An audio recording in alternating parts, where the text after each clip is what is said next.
గురుభ్యో నమః. ఇక సీతమ్మ తాడ తీసుకొచ్చిన హనుమంతుడికి ఆలింగనం ఇచ్చారు రాముడు. ఇచ్చిన తర్వాత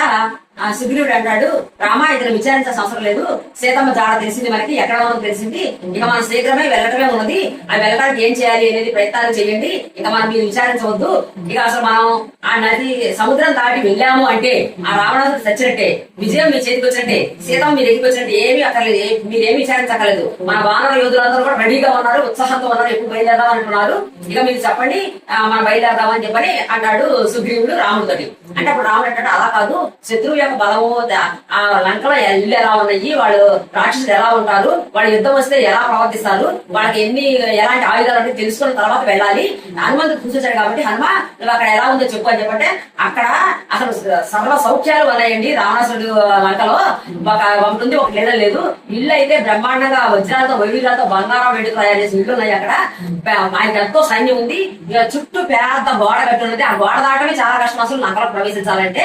ఆ చుట్టూ నీళ్లు సముద్రం ఉన్నది, అన్ని వైపులా కూడా అగర్తలు ఉన్నాయి,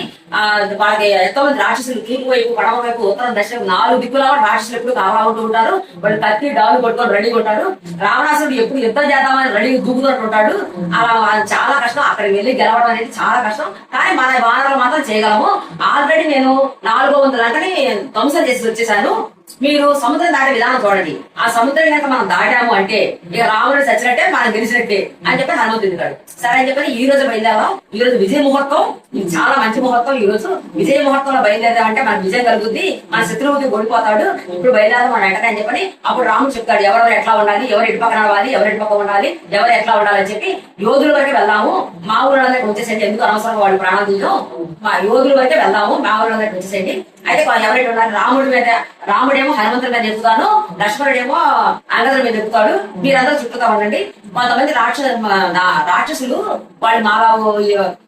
శత్రువులు చేయడానికి ఎన్నో పన్నాగాలు పొందుతారు, ఇప్పుడు హనుమంతుడు వెళ్ళొచ్చాడు కాబట్టి మనం యుద్ధానికి వస్తామని వాళ్ళు మన మధ్యలో ఆటంకాలు పెంచడానికి ఎన్నో ప్రయత్నం చేస్తారు, అక్కడక్కడ కొంతమంది వానరులు ఉండి ఆ రాక్షసులను వచ్చి ఏదైనా చేస్తారా ఏంటంటే తెలుసుకోమని చెప్పు, మనం పండ్లు నీళ్లు దొరికే వైపు వెళ్దాము బయలుదేరి అని చెప్పన్నారు. ఇక హనుమంతుడి వాహనం మీదేమో రాముడు ఎక్కాడు, అంగదుడి వాహనం మీదేమో లక్ష్మణుడు ఎక్కాడు, వాళ్ళు మధ్యలో ఉన్నారు, చుట్టూ సైన్యంతో బయలుదేరి వెళ్తారు, మహేంద్రగిరి పర్వతం దగ్గరికి వస్తారు, వచ్చిన తర్వాత పక్కన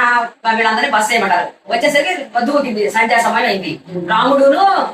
లక్ష్మణుడు సుగ్రీవుడు ఎక్కారు, కొండ ఎక్కారు, మహేంద్రగిరి పర్వతం ఎక్కారు, ఎక్కితే సముద్రం ఎక్కడ చూస్తే నీళ్ళే కనబడుతున్నాయి, అసలు ఎక్కడ ఒడ్డు అనేది కనబడలేదు, పడవలతో వెళ్లే విధానం కూడా లేదు సముద్రానికి, సముద్రంలో అన్ని విషపు జంతువులు అన్ని కూడా ఉంటాయి అన్నమాట, ఈ సముద్రం దాటి వెళ్ళడం ఎట్లా, ఇప్పుడు ఆయన ఇంకా బాధగా ఉందని చెప్పి రాముడు అంటా ఉంటాడు,